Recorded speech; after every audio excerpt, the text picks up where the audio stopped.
Day after day, thousands of vehicles are monitored by this, the traffic light. These lights work perfectly in theory,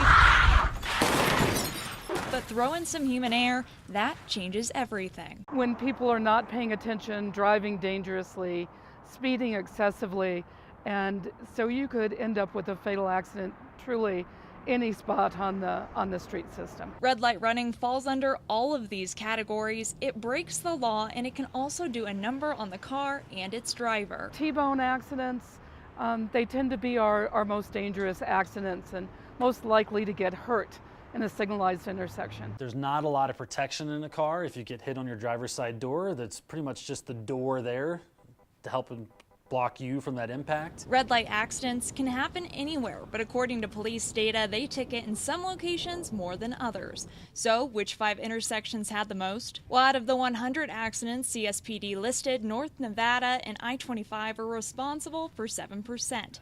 West Cimarron Street and I-25 had 10%. 11% were at South Nevada and I-25.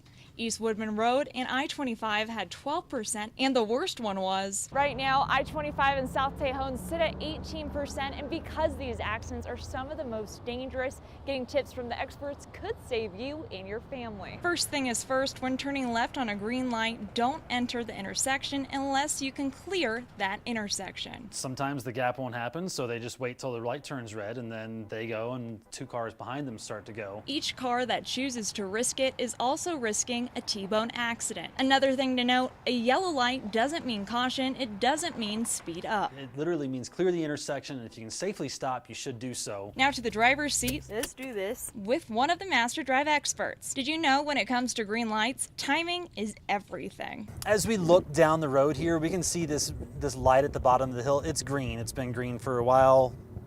We could call that stale. To put it simply, don't hit the brakes, prepare for the light to change, and do not forget to check your mirrors. Now, for those that have lived in the Springs, you might remember those red light cameras. They were designed to help with these accidents, but believe it or not, rear end accidents actually increased. That's been the trend across the nation. So without red light cameras, what are they doing now? We're trying to increase the enforcement of speeding, which certainly helps with red lights, because quite often you're running a red light because you're traveling too fast to reach a safe stop at that signalized intersection. Another prevention technique, they have added a buffer time between the old red light to the new green, giving extra time to clear the intersection.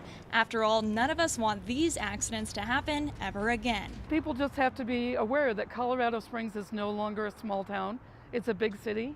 We have driving patterns that you see in a big city, and it means that you need to pay attention, be cautious, and try to stay out of those accidents.